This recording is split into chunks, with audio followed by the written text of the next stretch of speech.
Lectiu Ronda. Yo os doy simplemente la bienvenida como Lectiu Ronda.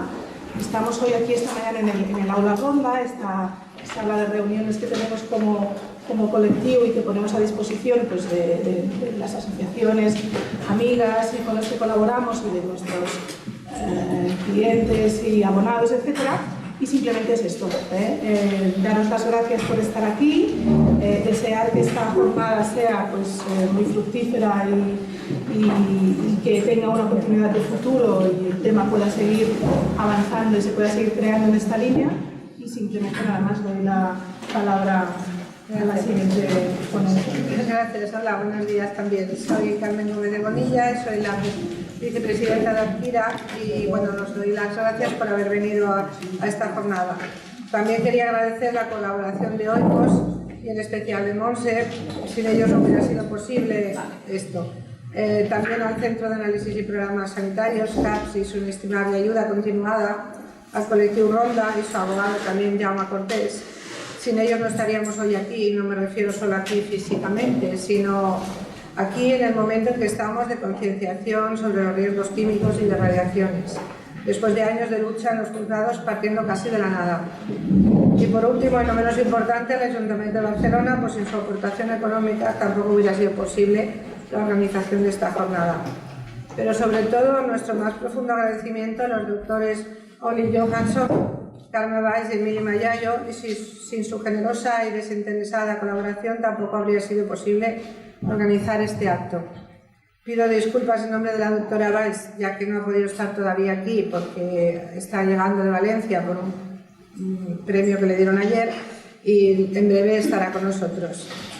Así que, bueno, ya veis que tenemos muchísimo que agradecer y la mejor manera de hacerlo es que con la información que hoy conozcan aquí hagan la mayor difusión posible para intentar cambiar el rumbo de esta deriva tóxica a la que están llevando a nuestro mundo. Les dejo con el doctor Olle Johansson, profesor asociado, director de la Unidad de Dermatología Experimental del departamento de Neurociencias del Instituto Karolinska de Estocolmo, de Suecia. El profesor Johansson ha estudiado a fondo el fenómeno de la electrohipersensibilidad y en los años 80 él mismo acuñó el término de dermatitis de pantalla, debido a las quejas por los problemas visuales, dolores de cabeza y abortos involuntarios que denunciaron los usuarios en el gremio de la prensa, las editoriales sobre todo. Gracias al profesor Johansson y su equipo, la electrohipersensibilidad hoy en día está totalmente reconocida como discapacidad funcional en Suecia. Los electrohipersensibles suecos tienen una asociación que pertenece a la Federación de Discapacitados Suecos, con todas las ventajas legales que esto compone. El doctor Johansson ha recibido varios premios y participa y colabora en conferencias, tanto en Suecia como en el extranjero.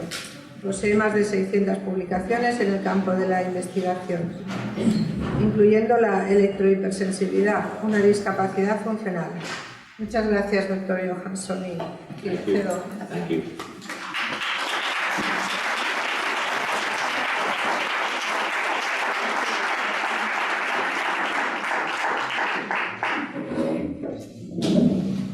It's a tremendous honor to be here.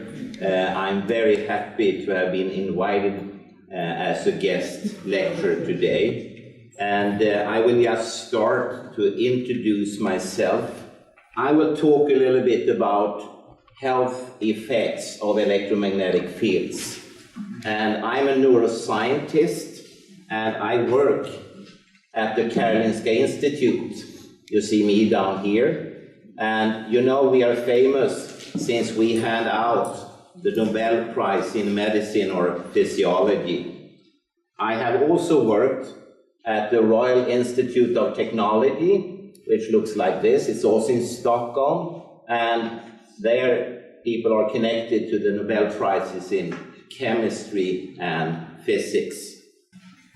Electricity have been introduced by mankind to ease our lives. Thanks to that, we can have electric light, we could run computers, and we can use electricity in our daily work. And of course, when electricity was introduced, it was only for good reasons. But very soon, first in the United States, Norway and Sweden, certain persons started to claim adverse health effects. And the idea about electrohypersensitivity was born. 1979, a very famous paper was published by Nancy Wertheimer and Ed Leeper, who had found an association between electromagnetic fields and childhood leukemia. And that was a start of a very important field, which led to that the World Health Organization has cancer classified power frequent magnetic fields, which is a long word for household electricity. If we then talk about electrohypersensitivity for a few moments, in Sweden and actually all over the world, in all countries that are members of the United Nations, it is classified as a functional impairment. That means it's not a disease. As doctors, you have nothing to do with it. It's for the municipalities and the special civil servants that deal with disabilities or nowadays functional impairments. And as you have noticed, I am functionally impaired. I cannot speak Spanish. And this is the United Nations definition, meaning that every person in his or her life many times will be functionally impaired. You will be when you come to Sweden if you cannot speak Swedish. And at the same time, and this happened in the year 2000, the Nordic Council of Ministers classified the symptoms as an occupationally related symptom-based diagnosis according to the ICD-10 diagnosis criteria, meaning that you can prescribe medicines for a person that has a functional impairment. When I cannot speak Spanish, I may get a headache, and then I can go to you and you give me some aspirins. So the symptoms you can deal with, but not the functional impairment. In Sweden, the persons with electrohypersensitivity have their own handicap organization, which is called the Swedish Association for the Electrohypersensitive. They are also included in the very big Swedish Disability Federation, and a lot of law texts apply to them. In Sweden, the municipalities follow what is called the United Nations 22 Standard Rules on the equalization of opportunities for people with disabilities. And since 2007, it has been upgraded into the United Nations Convention on Human Rights for Persons with Functional Impairments.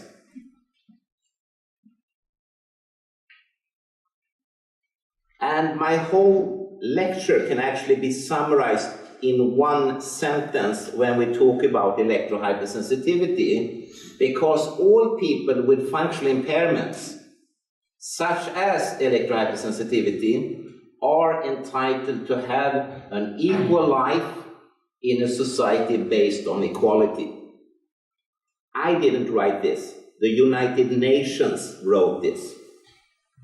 And they also say that one of the most important principles to achieve this is the one about complete accessibility. So people with different impairments should have accessibility to everything, regardless of what kind of impairment they have. This has a lot of implications. For instance, to force a person to quit one's employment or to move from one's home is a very serious legal violation. You are never allowed to do that. And the same goes for children. You are not allowed to discriminate them from their educational rights. Never. You must make their schools accessible.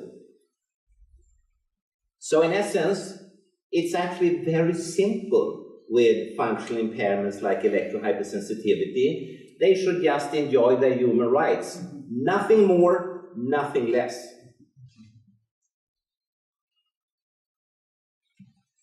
Or do you not agree? Just think for a moment, if your loved ones have electrohypersensitivity, what would you then want from your country? Or if yourself were electrohypersensitive, how would you like to be met? Okay, we will then move to some scientific studies about electrohypersensitivity. And if people, and these are from microscopes, images of the human skin.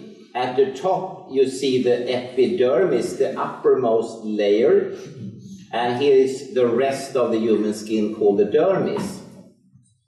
And people with electrohypersensitivity, if they are subjected to computer screens, for instance, all these cells you see here, they will move away. And the interesting thing is that this picture here is a classical radiation damage, which you can get from plutonium, uranium, radium, X-rays, and strong ultraviolet light. But these have only been sitting in front of a computer screen, nothing more. Furthermore, if you look on the classical mast cells, which are the key cell for allergies and asthma and oversensitivities, people with electrohypersensitivity have a very strong activation. Again, a classical textbook image of a radiation damage. These are normal, healthy volunteers, and here are people with electrohypersensitivity.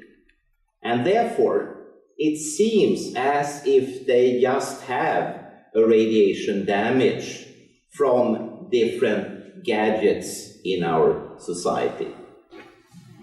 This activation of the mast cells, combined with our knowledge around one molecule, namely histamine, can explain all the symptoms that people with electrohypersensitivity have. It's nothing peculiar, it's just classical textbook explanations based on mast cells and histamine. Mast cells and histamines are, of course, everyday problems for any doctor. Furthermore, if you just look here and there, if you take normal healthy volunteers that do not have electrohypersensitivity and put them in front of computer screens or ordinary household television sets, they don't sense anything, they don't feel anything, but the cells increase in number as if they would have gone to Fukushima in Japan, but they are still in Sweden and just watching television. And this is after 2 hours. Again, mast cells and their content of histamine. This points to that all people are electrohypersensitive, and other scientists have shown that both 50 Hz magnetic fields as well as 950 megahertz microwaves induce the same responses in lymphocytes from healthy and electrohypersensitive donors.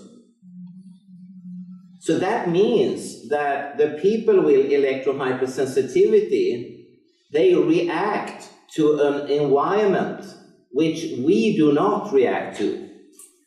And therefore, they seem to be a biological indicator, or the classical yellow canary bird in the coal mine, reacting to something that is dangerous. And we should actually be very, very happy that they have reported that something is not so good, because you will soon see that there are long-term health effects that are very, very scary for the rest of the population.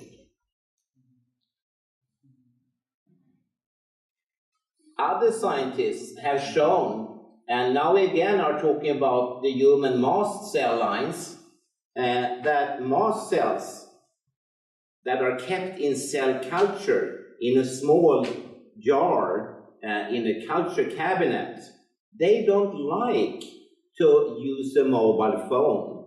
They react as if there would have been an allergen such as pollen or nickel.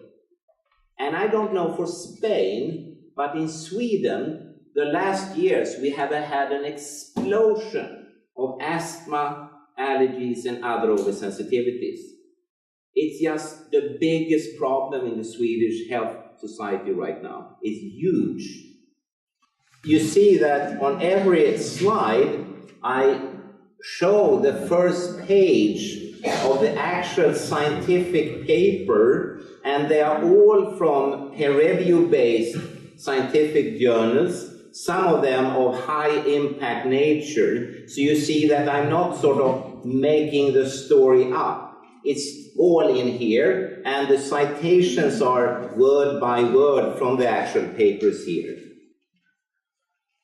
In Japan, Hajime Kimata has shown that patients with atopic eczemas, they get worse when they are irradiated by microwaves from mobile phones. So eczema patients should definitely avoid mobile phones. In Sweden, there was various explanations introduced to explain electrohypersensitivity, and many of them was just taken on random out of imagination. But one explanation was that this is actually a mass media-driven psychosis. When journalists and reporters write about this, then people suddenly start to feel that, well, I am probably electrohypersensitive too. But it's very easy to control for such mass media-driven psychoses because you can use, for instance, rats. And rats, they do not read newspapers. They do not listen to radio. They do not watch television. And still, they react dramatically to such exposure. So, no mass media at all involved here. Some very short descriptions here. Many people with electrohypersensitivity seems to have tinnitus, this ringing sensation in the auditory system. Again, something that has really increased dramatically in Sweden. And scientists like myself and others have shown an association between these different gadgets. I have collaborated with people in other countries, like in Japan, and in Japan, people with electrohypersensitivity have the same problems as in Spain or in Sweden or wherever. So they need our support. And also, I have collaborated with people in Finland, and we have tried to use shielding protection. And that works very well for people with electrohypersensitivity. If you take away all the electromagnetic fields, then suddenly they could function and work. And everyone is very happy with that. At the same time, I don't want to live in a society where we first buy things and then we need to go to another shop and buy protection. That is not a democracy. And therefore, already in 1997, I suggested that one should reduce the public exposure. And here in Spain, you should, if we talk about mobile phone irradiation, you should take 9 million microwatts per square meter. That's the maximal exposure recommendation. But the natural background is down here. This is what your cells and molecules are accustomed to. And therefore I said, the only genuine hygienic safety value is this. And that means that we need to reduce the exposure in the order of 1 million billion times, 10 up to the power of 15 times. Then we are down to natural background, and then it's safe.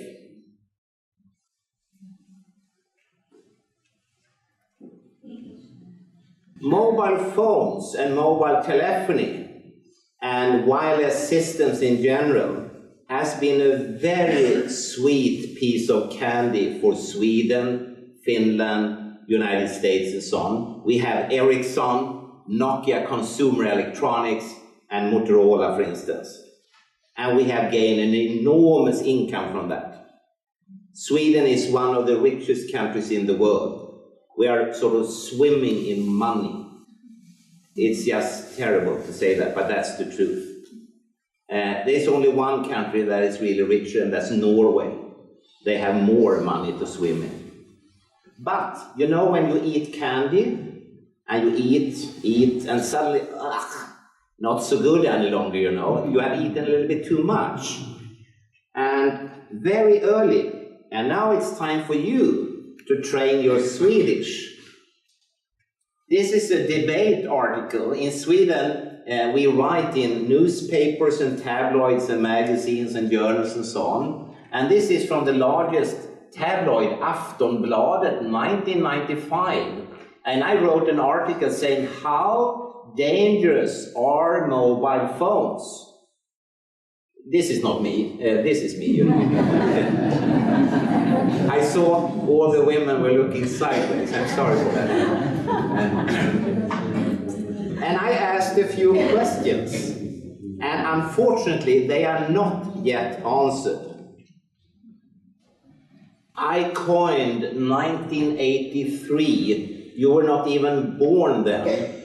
I coined an expression that says, the largest full-scale experiment ever, what happens when we, 24 hours around the clock, wherever we are, allow ourselves and our children to be used as guinea pigs, whole body irradiated for the rest of our lives.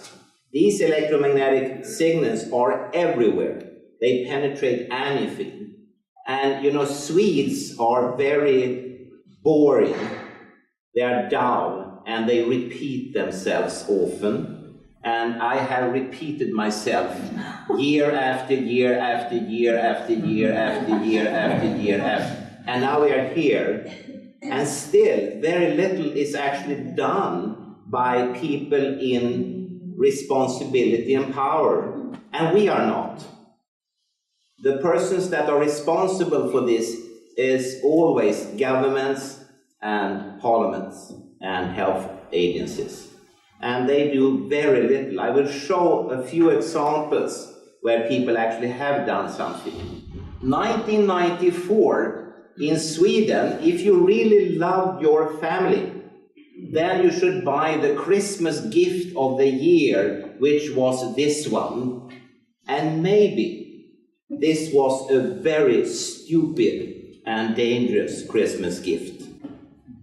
And maybe mankind will have to pay for this. And not only mankind, all biological systems are at jeopardy. All animals, all plants, all bacteria and so on are affected by this.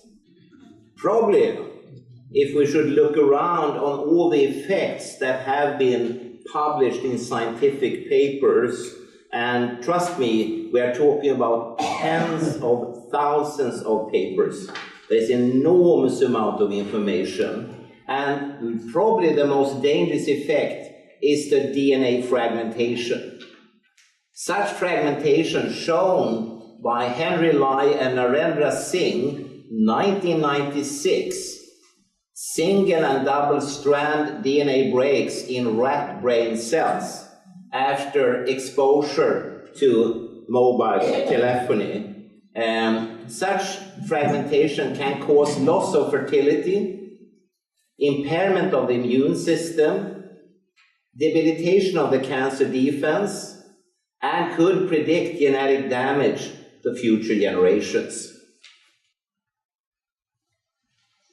When Lai and Singh published their data, a number of other scientists replicated their studies and found the same results. Then the telecom industry got, and I'm sorry for the English, they got pissed, they got angry, and said, no, they are wrong.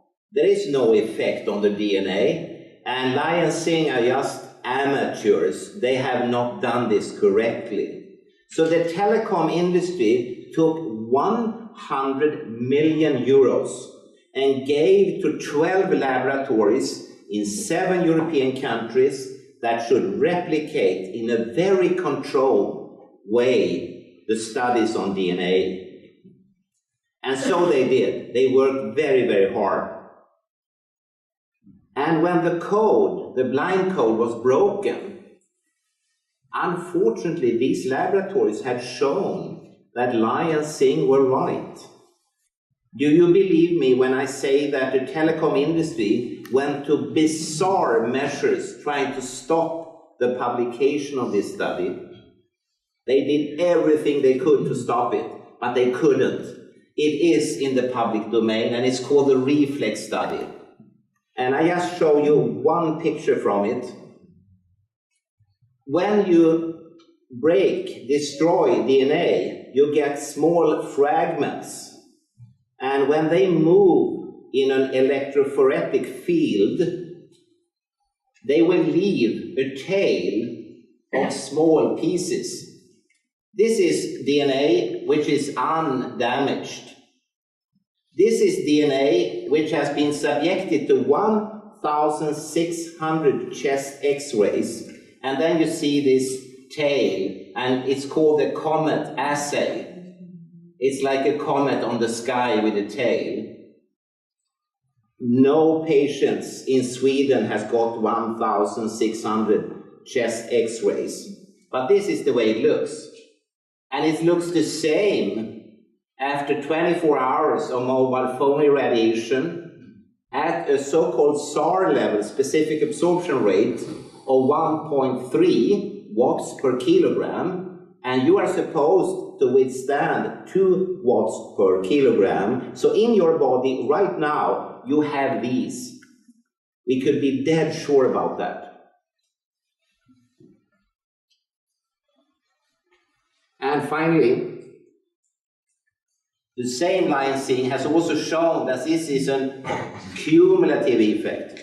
The more irradiation, the more damage. And I will go back to the previous slide and just remind you of very few customers use their mobile phone only for 24 hours in their whole life.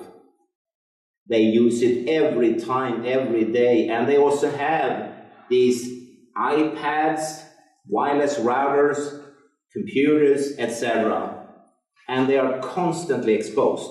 And the question is this safe or not? Other such effects that have been seen at very low exposure levels, and I don't have time to go into all the papers that are relevant here, but one such study is the leakage of the blood-brain barrier seen at 400 microwatts per kilogram. And you remember, you should be able to take 2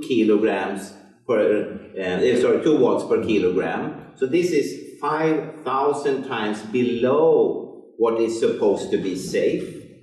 And all of you that are doctors, you know that you do not want to have any leakage of your blood-brain barrier. But we must assume that you have. And in Sweden and in other countries, we see a lot of effects that are of brain-derived nature. Something is not okay with people's brains any longer. Maybe this is part of the explanation. And I just talked about this. You remember 2 watts per kilogram you should be able to take. But you see from this slide, and it's one of many, many slides, showing that below or very much below or very, very much below these 2 watts per kilogram, you see effects on eating and drinking behavior, calcium fluxes, DNA effects, e.g. brainwave alterations, leakage of the blood-brain barrier, and changes in cell cycle and cell proliferation. And you see, these scientists, 1997, they are 100,000 times below the safe level. And again, you don't want to have any cell cycle or cell proliferation changes in your body, definitely not. After a number of years, I felt very strongly that we as scientists had to do something more than just be in our laboratories and check test tubes and microscopic slides and that kind of things. So I said we need to get together and start writing and publishing resolutions around these questions. And you know, in science, that's very, very, very rare. That's very seldom that scientists get out into the reality. Doctors are in the reality. Scientists, they are in laboratories. But we felt we needed to get out. And in Italy, 2006, in Benevento, in February, we met. We sat down and talked for several days. And then we worked for many months and finally published this Benevento resolution. And I will not go through all of it, but you can see that among the bullet points, we said that arguments that weak electromagnetic fields cannot affect biological systems do not represent the current spectrum of scientific opinion. We also said that the precautionary principle should be implied. We said that we must inform the population of the potential risks. And we said that we must limit cell phone and cordless phone use by young children and teenagers. And also ban telecom companies from marketing to them. We must protect the children. I mean, if I would die here and now, that doesn't matter at all. I mean, you will be shocked, but that's all. But if the children are affected, then there isn't any future any longer.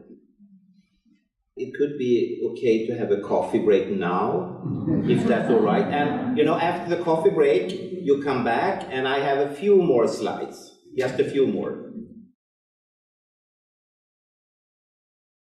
You remember that I ended before the coffee break talking about the Benevento resolution. And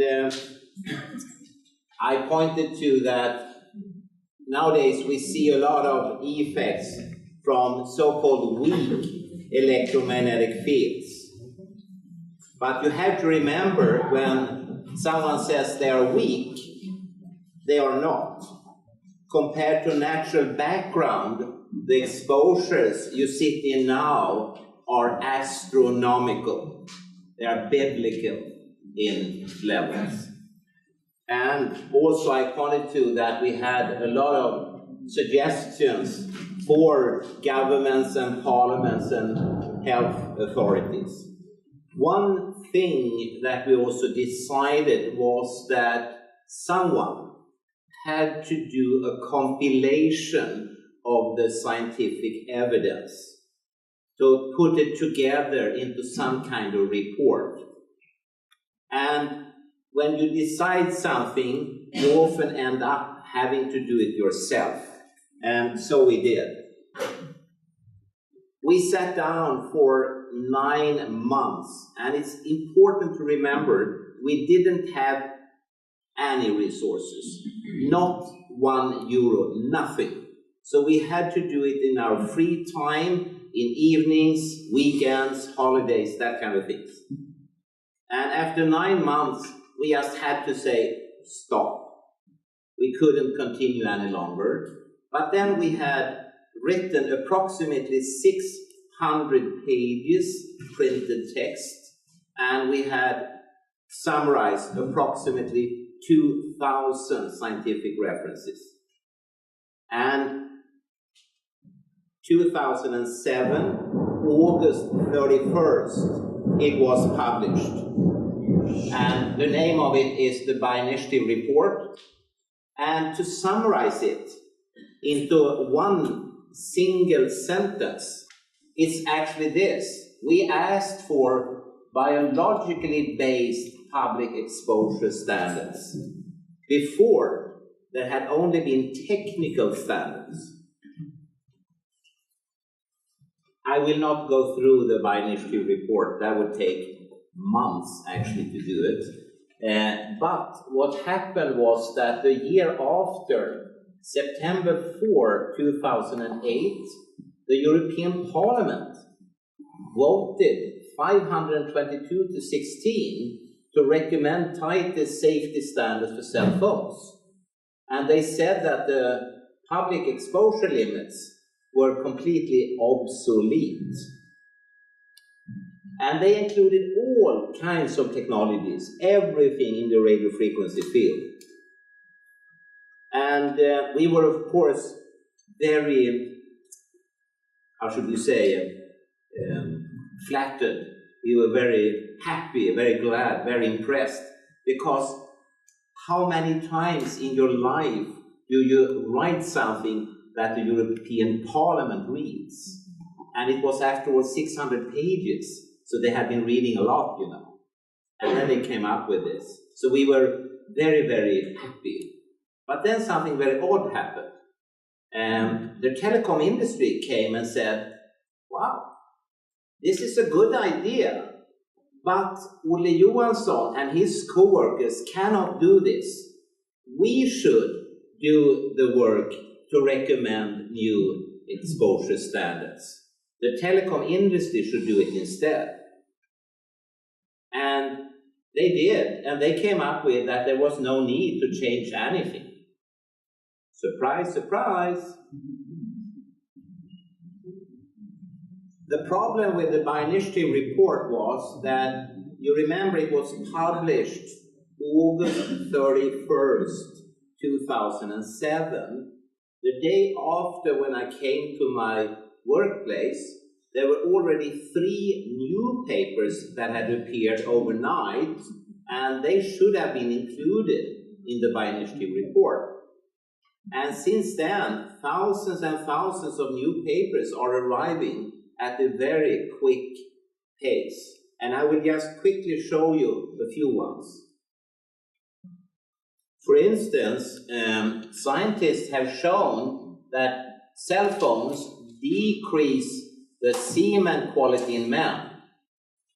And you see it by decreasing the sperm count, the motility, viability, and the normal morphology is changed into an abnormal morphology. As you know, in Europe, for instance, there is a catastrophe going on when it comes to male sperm fertility issues. It has been calculated that the last genetically inborn Italian will be born in about 50 to 100 years' time. Then it's over for Italians. And the same goes for other European countries. In Sweden, the sperm quality has gone like this. Really. It's just a dramatic effect.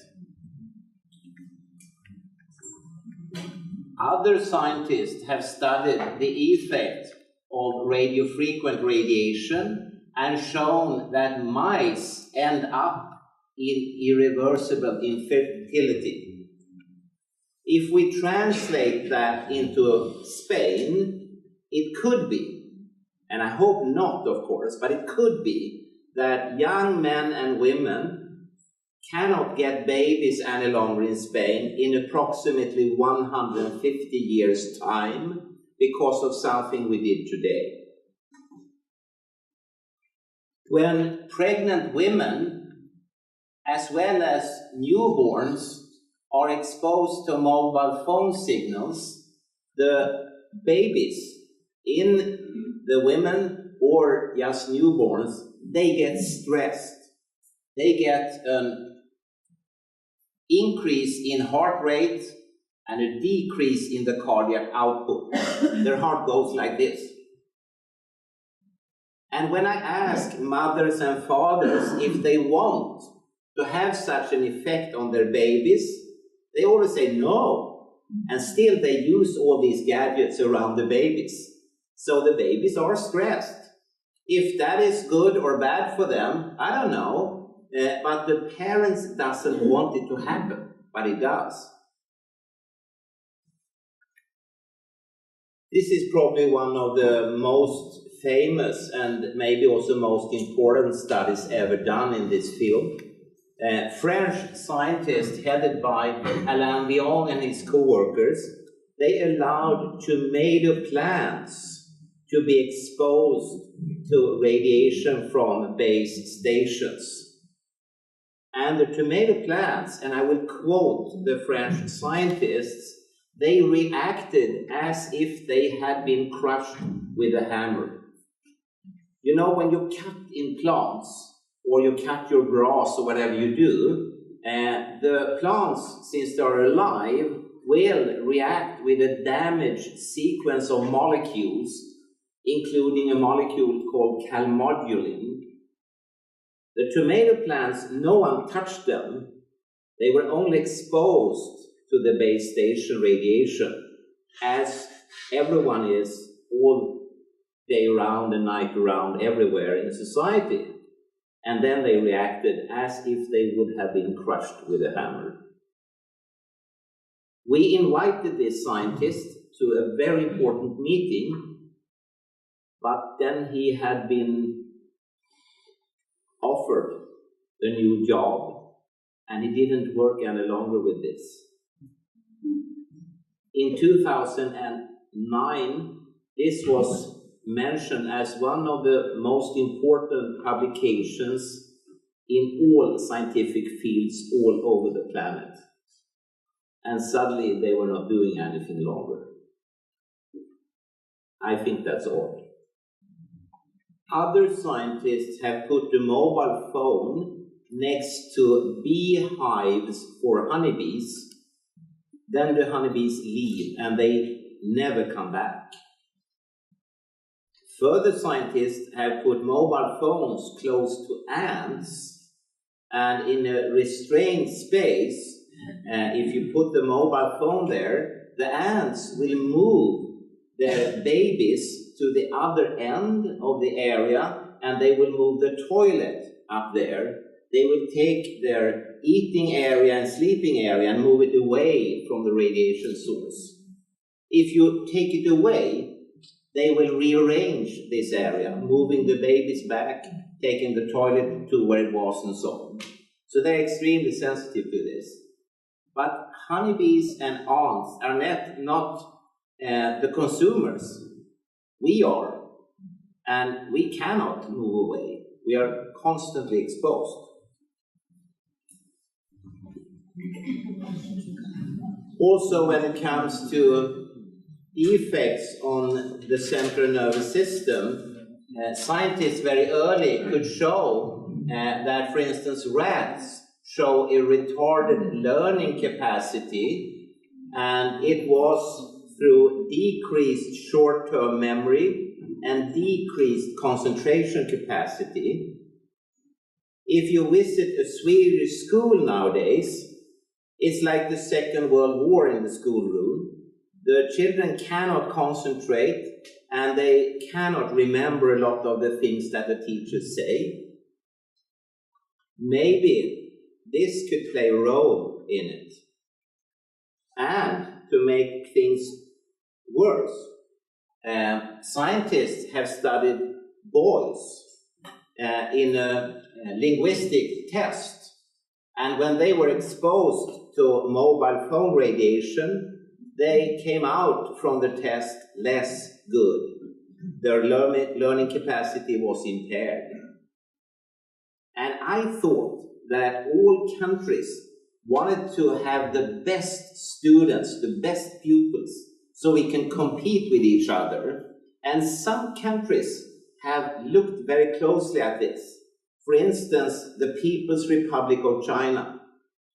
They keep their children away from radiation sources because they want to conquer the world. They want to be the biggest democracy, the richest country, and so on. And the way to do it is to have the best educated population. But in Sweden, we go in the other direction. We give children more and more and more of these gadgets at home, in school. And if you look on the teaching and learning curve in Sweden, unfortunately, it's like the sperm count. It's like this. And it's a national crisis nowadays. Politicians are so stressed because Swedish pupils are falling behind so quickly. Another very interesting area of investigation was the idea that women may get breast cancer from the radiation from computers, mobile phones, wireless indoor phones, and so on. But no scientist could actually show that. But what was shown is that the electromagnetic fields reduce the efficacy of tamoxifen, which is the primary drug to treat breast cancer. So you got a situation similar to tamoxifen resistance, meaning that the women died, not from direct effects, but indirect effects. But no one has changed the treatment strategy. I'm not aware of in Sweden, for instance, that any cancer doctors say that, hey, you cannot expose yourself when you take tamoxifen. You must stay away. I never hear that, but it's clear. And the interesting thing is that this journal, Bioelectromagnetics, is an industry-controlled journal, but still, they had allowed the publication of this paper. We have written a number of other resolutions. As I said, being a Scandinavian, we constantly repeat ourselves. And we will probably have to repeat ourselves for many years to come. And one of these is called the London Resolution. It's from 2009, and again, a huge number of bullet points. And one thing we said was that we propose that children under 16 should use mobile phones and cordless phones for emergency calls only. No Wi-Fi, WiMAX, or other forms of wireless networking are placed in homes, schools, or public areas. Many of you may think that it's no idea. What's the idea to write and publish such things? Society will never change. No one will listen. Children and teenagers don't care, they just use all of it. But when I die, I want the last thought to be, I did my best, not I could have done better. One thing that we also decided to do, and that was after the industry had said, okay, the industry will come up with the new public exposure guidelines, and as you understand, they didn't do anything. Then we said, we cannot let them just get away with this.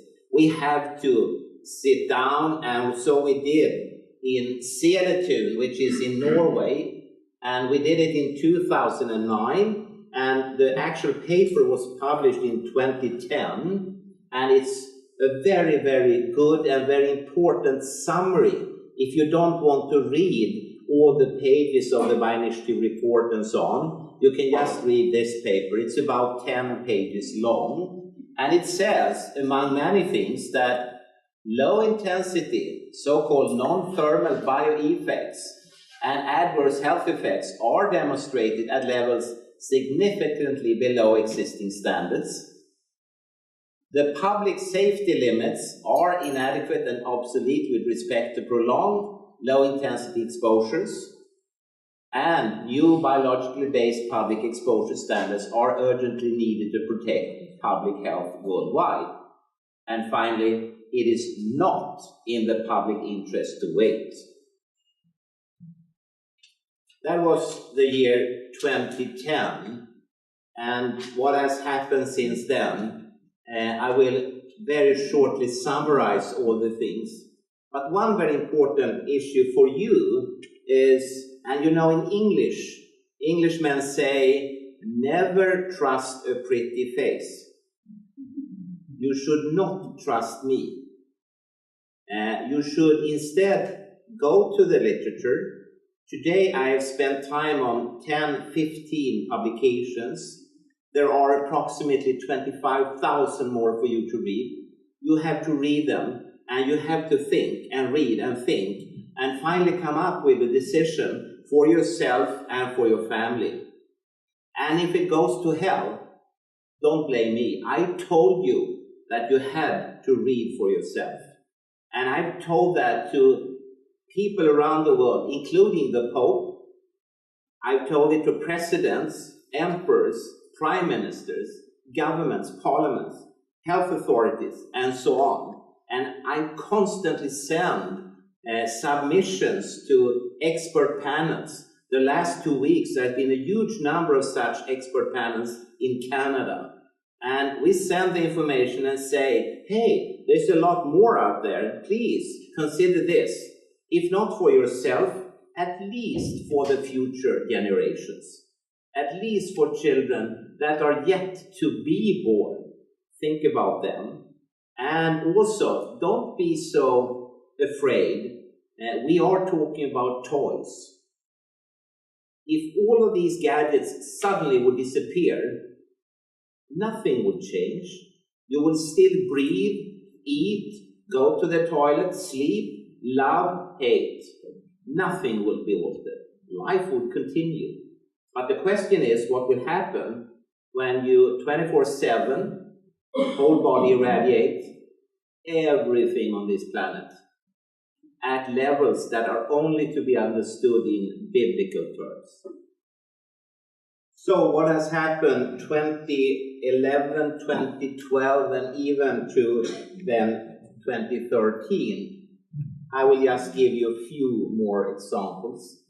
In May 6, 2011, the Council of Europe said that mobile phones and wireless networks must be banned in schools. Their Council of Europe committee examined evidence that the technologies have potentially harmful effects on humans and concluded that immediate action was required to protect children. Not tomorrow, but today, now we must do it. May 31st, 2011, then the World Health Organization, through its cancer organ called the International Association for Research on Cancer, classified radiofrequency electromagnetic fields as possibly carcinogenic in class 2B. And then you have to remember that the World Health Organization has a class 4 for things that are proven safe. And you know, when you buy a gadget like that, everyone says, this is safe, this thing is safe, these, and so on, they're all safe. But the World Health Organization doesn't think so, because then it would have said class 4. And you remember, 10 years before that, 2001, power-frequent magnetic fields were also cancer classified regarding childhood leukemia. And power-frequent magnetic fields is the same as household electricity. October 12, 2012, the Italian Supreme Court ruled that mobile phones can cause cancer in a patient.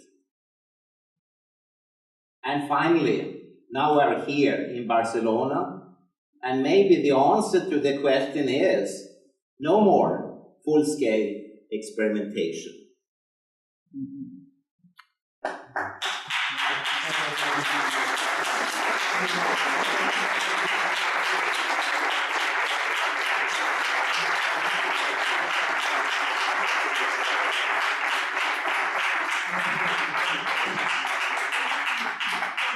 I'm not finished yet, so you have to wait, you know. Thank you so much for having me here.